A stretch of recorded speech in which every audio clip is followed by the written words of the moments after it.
말미암아 하나님과 화평을 누리자라는 제목으로 말씀을 나누겠습니다. 우리는 예수를 믿음으로 구원받는다는 것을 믿고 또 그것을 우리 삶의 믿음으로 또 확증하고 이렇게 믿음의 자리에, 예배의 자리에, 찬양과 기도의 자리에 나왔습니다. 사도행전 16장 31절을 보니까요, 주 예수를 믿으라 그리하면 너와 내 집이 구원을 받으리라. 아멘. 그랬습니다. 구원이 간단해 보입니다. 이 말씀만 보면 간단해 보이는데요, 그러나 구원을 자세하게 들여다보면 매우 복잡합니다.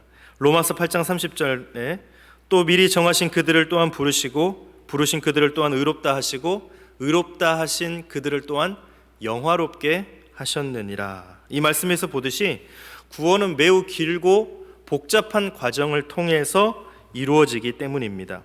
그래서 신학자들은 성경을 깊이 연구하여 구원의 여정을 설명합니다.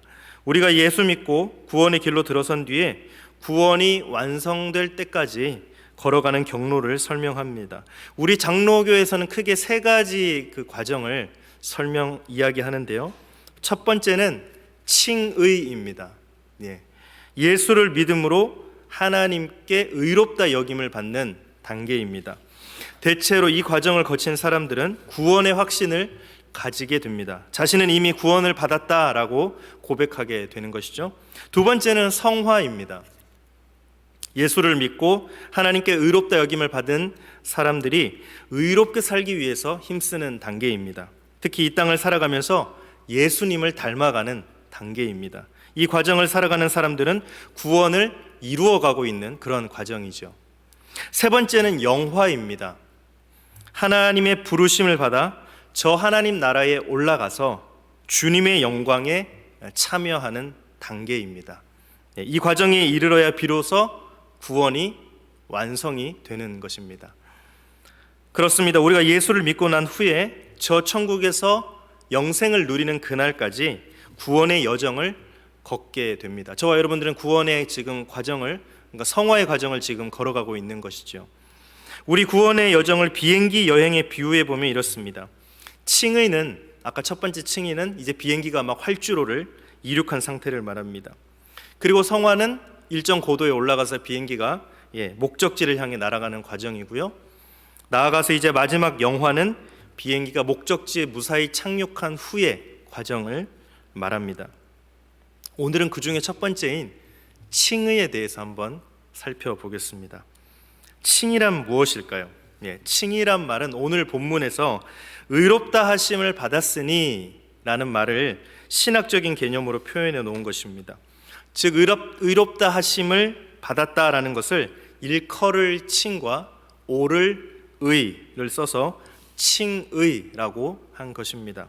사실 이 말은 법정 용어입니다. 한마디로 말하면 재판관이 당신은 무죄입니다 라고 선언한 것이라는 뜻입니다.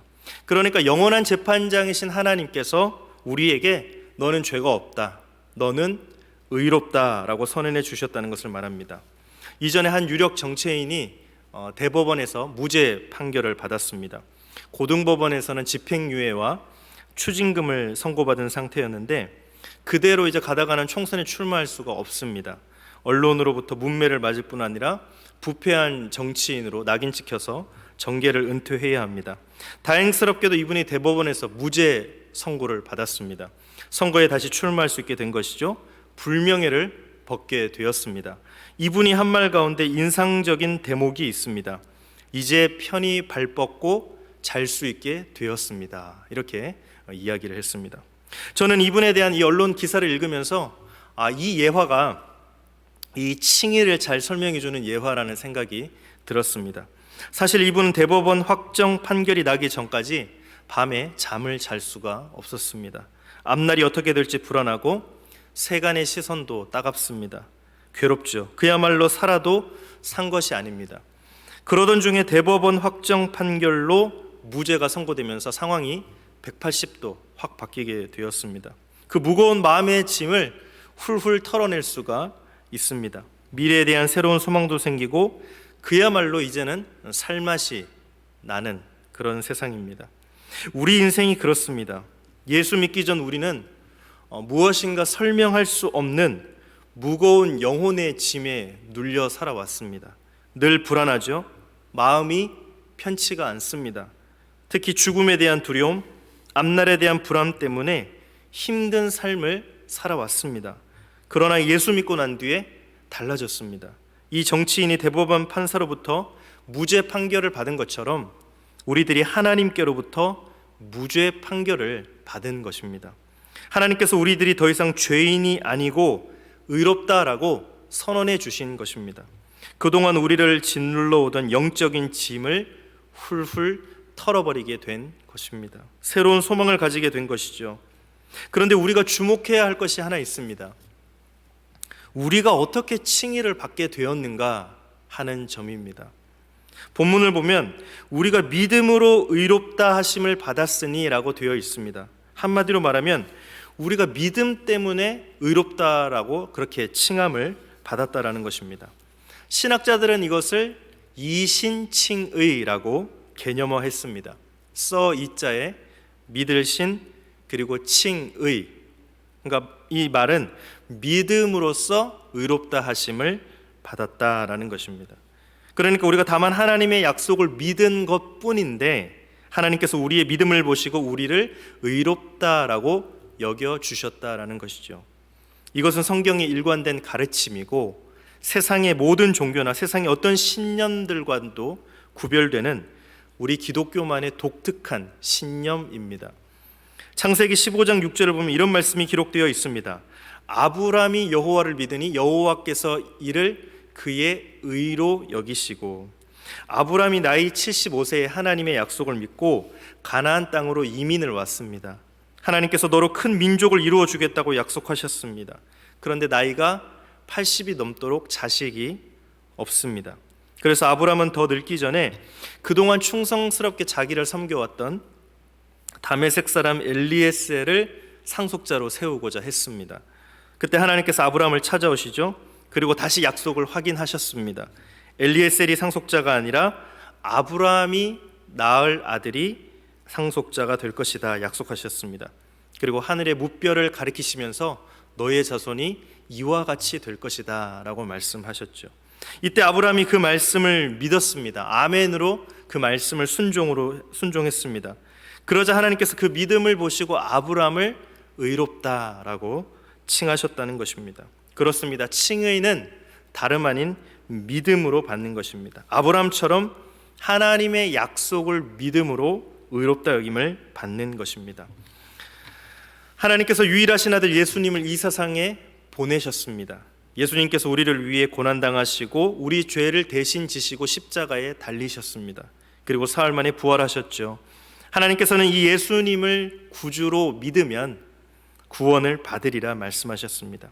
우리가 아브라함처럼 이 약속을 믿으면 아브라함처럼 하나님께로부터 의롭다 하심을 받게 되는 것입니다. 사실 이 이신칭의 신앙은 교회 역사를 뒤바꾸어 놓았습니다. 로마 천주교가 면죄부를 팔아 돈으로 칭의를 얻을 수 있다고 주장하던 때가 있었습니다. 종교개혁자들이 분연히 일어나 그렇지 않다고 주장했습니다. 오직 성경 말씀대로 오직 믿음으로만 칭의를 얻을 수 있다고 주장했습니다. 그래서 개신교가 탄생하게 된 것입니다. 오늘도 천주교는 여전히 믿음에다 인간의 공로가 포함되어야 칭의를 얻을 수 있다고 주장하고 있습니다. 다른 여러 종교들도 다 인간의 노력으로 구원을 받을 수 있다고 주장합니다. 아닙니다. 잘못된 것입니다. 성경을 보면 분명하게 말씀하고 있습니다. 우리가 칭의를 받게 되는 것은 오직 믿음뿐입니다. 우리가 구원받을 수 있는 길은 오직 믿음뿐입니다. 우리가 이 이신칭의 신앙을 더욱 철저하게 지켜나가야 하겠습니다. 그러면 우리가 예수를 믿고 칭의를 받으면 우리에게는 구체적으로 두 가지 변화가 일어나는데 그것을 한번 보겠습니다. 첫 번째는 하나님과의 화해가 일어납니다. 우리가 예수를 믿으면 하나님께서 우리의 믿음을 보시고 의롭다라고 여겨주십니다. 이것은 단지 우리가 의롭다고 선언한 것만을 의미하는 것이 아닙니다. 하나님께서 우리의 모든 죄를 다 용서하셨다라는 것을 의미합니다. 그리고 이제부터 우리와의 관계를 새롭게 하시는 것을 말합니다. 이것을 사도 바울은 하나님과의 화해라고 설명했습니다.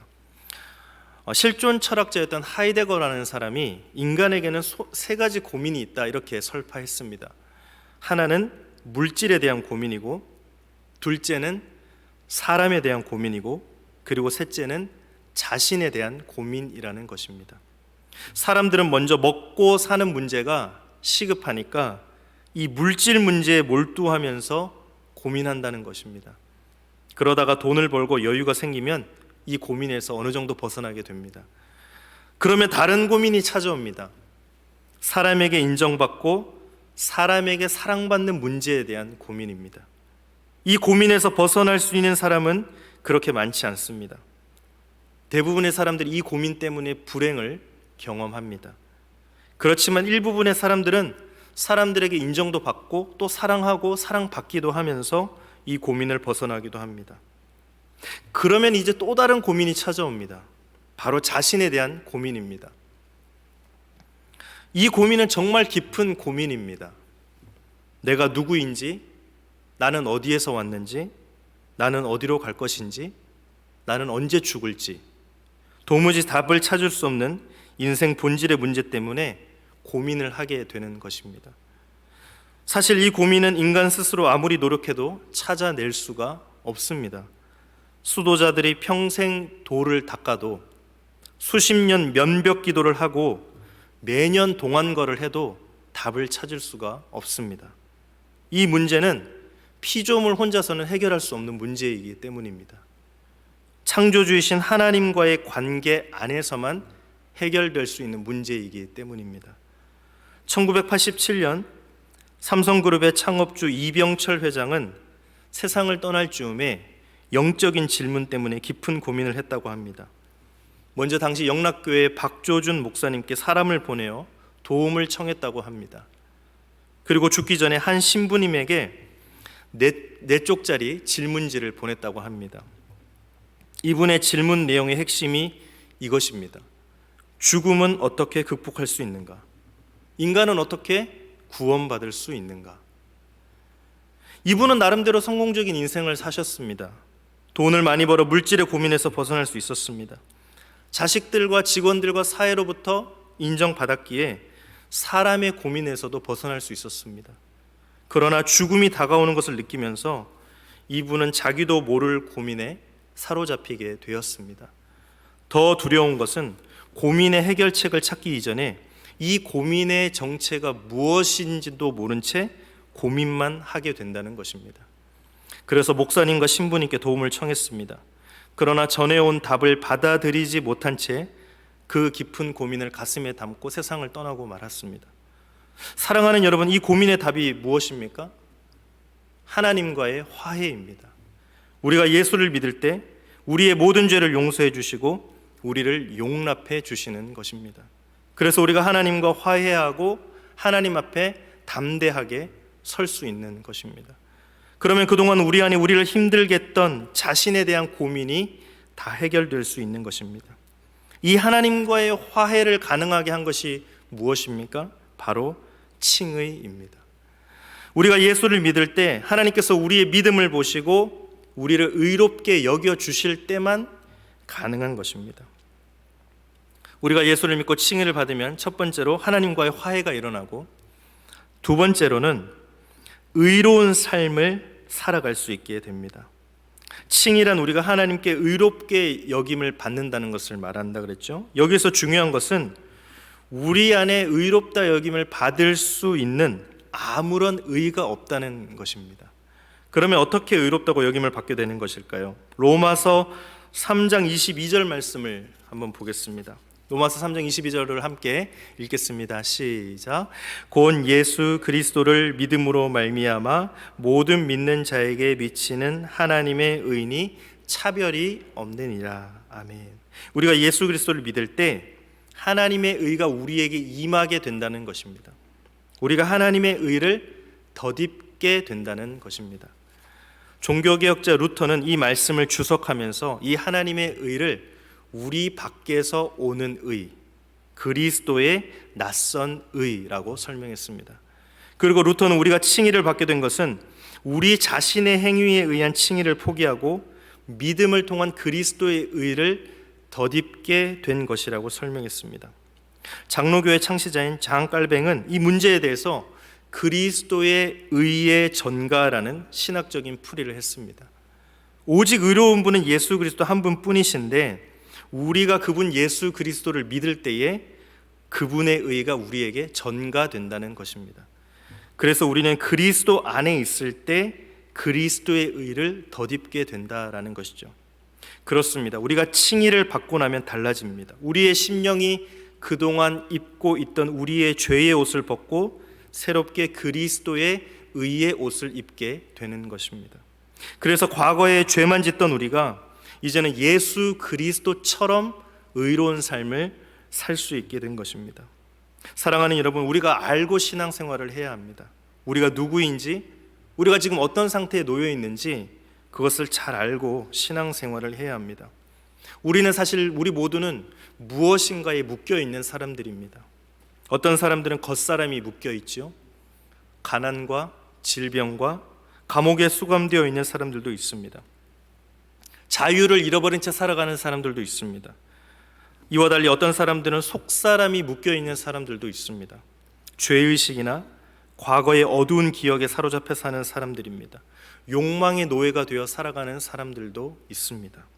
좌절과 절망 그리고 불안에서 헤어나오지 못하는 사람들도 많이 있습니다. 성경은 우리 인간이 어떻게 자유를 잃어버리게 되었는지 잘 설명해 줍니다. 창세기 2장을 보면 하나님께서 에덴 동산을 창조하신 뒤에, 세상을 창조하신 뒤에 인간을 에덴 동산에 살게 하셨습니다. 이때 인간은 참 자유롭게 살았습니다. 하나님께서 자유의지를 주셨고 자유롭게 살게 해주셨습니다. 그러나 창세기 3장을 보면 저들이 그 자유를 잃어버리게 된 근본 원인을 발견할 수가 있습니다. 바로 죄 때문입니다. 아담과 하와가 선악과를 따먹으면서 하나님 앞에 죄를 범하게 됩니다. 그 순간 저들이 누리던 자유에 치명적인 손상이 가해지게 됩니다. 창세기 3장 7절을 보면 이렇게 말씀합니다. 이에 그들의 눈이 밝아져 자기들이 벗은 줄을 알고 무화과 나무 잎을 엮어 치마로 삼았더라. 자유롭게 살던 사람들이 무엇인가 가리지 않으면 안 되게 되었다는 것입니다. 창세기 3장 8절, 그들이 그날 바람이 불 때 동산에 거니시는 여호와 하나님의 소리를 듣고 아담과 그의 아내가 여호와 하나님의 낯을 피하여 동산 나무 사이에 숨은지라. 그렇게 자유롭게 하나님 앞에 서던 아담과 하와가 이제 하나님을 피해 동산 나무 사이에 숨어야 했다는 것입니다. 그렇습니다. 인간이 죄를 범한 뒤에 그동안 누리던 자유를 잃어버리기 시작했습니다. 죄를 범하자 깊은 죄의식의 부끄러움이 밀려 들어왔습니다. 그래서 가려야만 했습니다. 그리고 깊은 죄책감에 두려움이 가득 차게 되었습니다. 그래서 숨어야만 했습니다. 자유가 치명적인 손상을 입게 된 것입니다. 그런데 문제는 죄는 한 번 지은 것으로 끝나지 않는다는 것입니다. 그 죄가 우리의 속사람 안에 마치 뱀이 집 안에 들어와서 또아리를 틀고 있는 것처럼 죄가 우리 속으로 들어와서 우리를 지배하게 된다는 것입니다. 사도 바울이 로마서 7장 17절에서 이렇게 말씀합니다. 이제는 그것을 행하는 자가 내가 아니요 내 속에 거하는 죄니라. 우리 안에 죄가 거하면서 우리로 하여금 계속해서 악한 일을 저지르게 한다는 것입니다. 마치 우리 몸속에 세균이 들어와서 번식하듯이 죄가 또 죄를 낳게 한다는 것입니다. 그런데 인간은 이 죄의 유혹을 뿌리칠 힘도 없고 죄의 지배에서 벗어날 능력이 없습니다. 그래서 죄가 이끄는 대로 끌려다닐 수밖에 없습니다. 때로는 그렇게 하면 안 되는 줄 알면서도 또다시 죄를 범하고 맙니다. 때로는 아예 죄 가운데 깊이 빠져 있어서 그것이 죄인 줄도 모른 채 죄를 범하게 됩니다. 하나님께서는 우리가 이렇게 자유를 빼앗긴 채 살아가는 것을 너무나도 불쌍히 여기셨습니다. 그래서 그리스도 예수를 이 세상에 보내주셨습니다. 그리고 우리에게 자유를 되찾을 수 있는 길을 열어놓으셨습니다. 갈라디아서 5장 1절 말씀을 보면요, 우리 한번 같이 읽어보겠습니다. 시작. 그리스도께서 우리를 자유롭게 하려고 자유를 주셨으니 그러므로 굳건하게 서서 다시는 종의 멍에를 매지 말라. 아멘. 이 말씀에서 우리가 분명하게 확인할 수 있는 것은 두 가지입니다. 하나는 그리스도께서 우리가 자유롭게 살아가는 것을 원하신다는 것입니다. 우리의 속사람이 무엇인가 묶여 있고 우리의 겉사람이 무엇인가 묶여 있는 것을 우리 주님은 원치 않으신다는 것입니다. 우리가 그리스도처럼 참 자유롭게 살아가는 것을 원하신다는 것입니다. 다른 하나는 그리스도께서 우리에게 자유를 주시려고 역사하고 계신다. 우리를 도와주고 계신다라는 것입니다. 마가복음 2장 1절 이하에 보면 주목할 만한 예수님의 이적이 소개되고 있습니다. 예수님께서 가버나움의 어느 집에서 말씀을 전하고 계셨는데 한 무리의 사람들이 한 중풍병자를 4사람이든 들것에 메고 그 집에 왔습니다. 사람이 너무 많아가지고 집 안으로 들어갈 수가 없으니까 지붕을 뜯어서 구멍을 내고 달아내렸습니다. 예수님께서 그들의 믿음을 보시고 어떻게 하셨죠? 그 중풍병자를 고쳐주셨습니다. 여기서 주목할 것은 예수님께서 이 중풍병자를 고쳐주신 과정입니다. 2단계로 나누어서 고쳐주셨는데, 먼저 마가복음 2장 5절을 보면 예수께서 그들의 믿음을 보시고 중풍병자에게 이르시되 작은 자야 내 죄사함을 받았느니라 그랬습니다. 중풍병자에게 먼저 죄사함을 선포하신 것입니다. 지금 중풍병자는 육체의 질병이 걸려서 제대로 움직일 수가 없고 들것에 실려서 왔는데, 그런데 예수님께서는 중풍병 그 자체보다도 그 심령의 죄 문제를 해결해 주시는 일부터 시작하고 계신다는 것입니다. 왜 그러셨을까요? 주님이 보셨을 때 이 사람에게 정말 시급한 문제는 이 겉사람이 매여있는 중풍병을 고쳐주는 것이 아닙니다. 정말 시급한 것은 속사람이 매여있는 죄 문제를 먼저 해결해 주는 것입니다.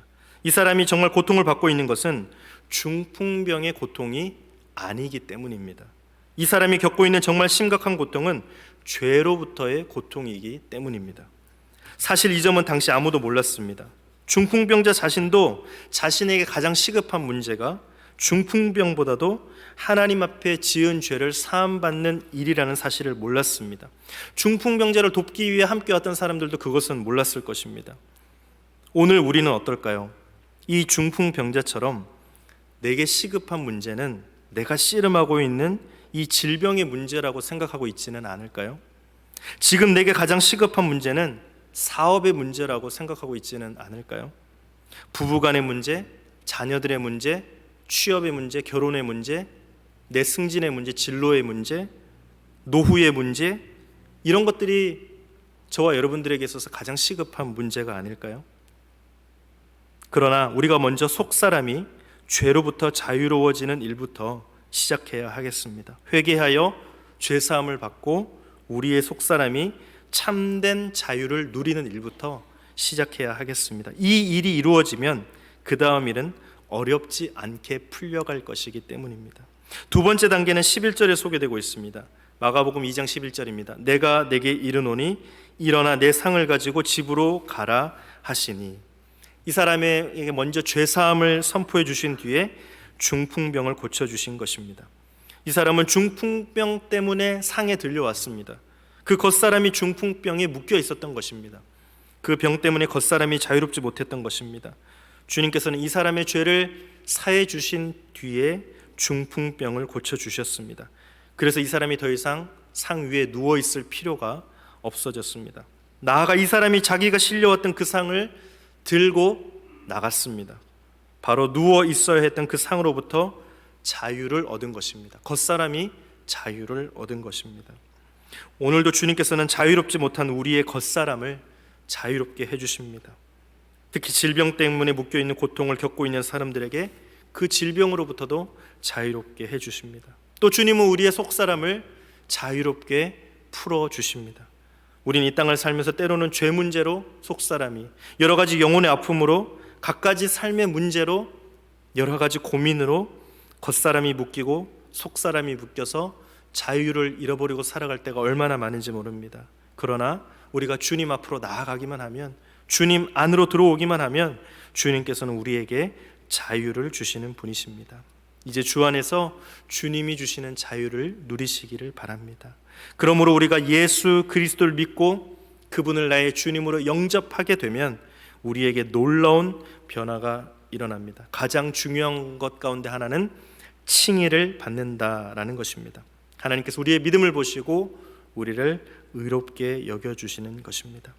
그렇게 되면 우리는 하나님 앞에서 더 이상 죄인이 아닙니다. 그래서 하나님 앞에 담대하게 나갈 수가 있습니다.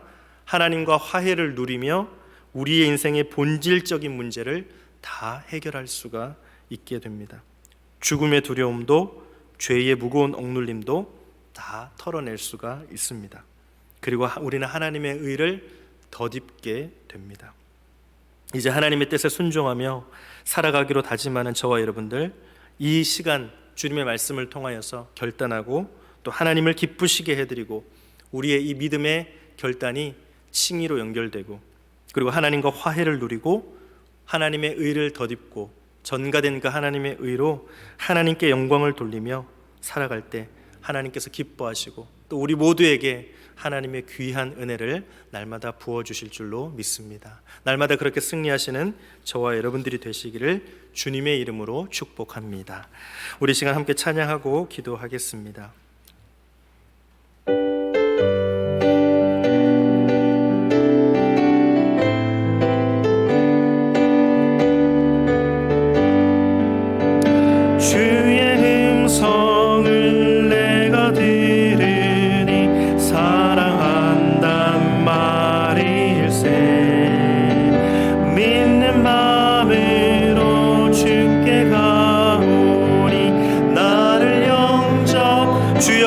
은혜 베푸사 주여 넓으신 은혜 나를 받아주시고 나를 받아주시고 나의 품은 뜻 주의 뜻같이 되게 하여 주소. 내가 매일 십자가 앞에 내가 매일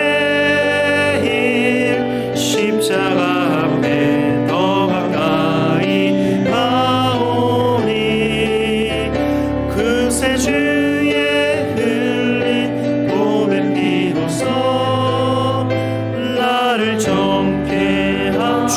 보좌로 나아갈 때에 주의 보좌로 나아갈 때에 어찌하리 기쁠까.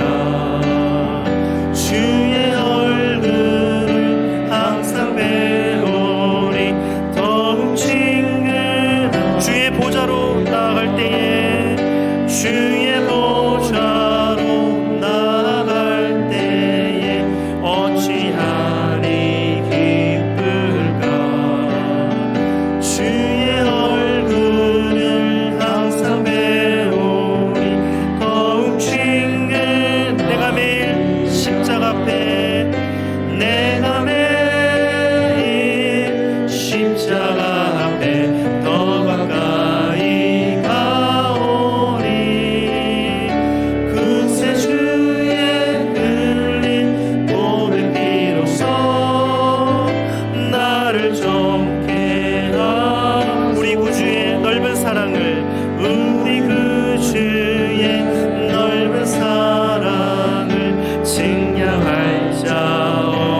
주가 주시는 참된 기쁨도 주가 주시는 참된 기쁨도 헤아릴 수 없도 내가 매일 십자가 앞에 내가 매일 십자가 앞에 더 가까이 가오리.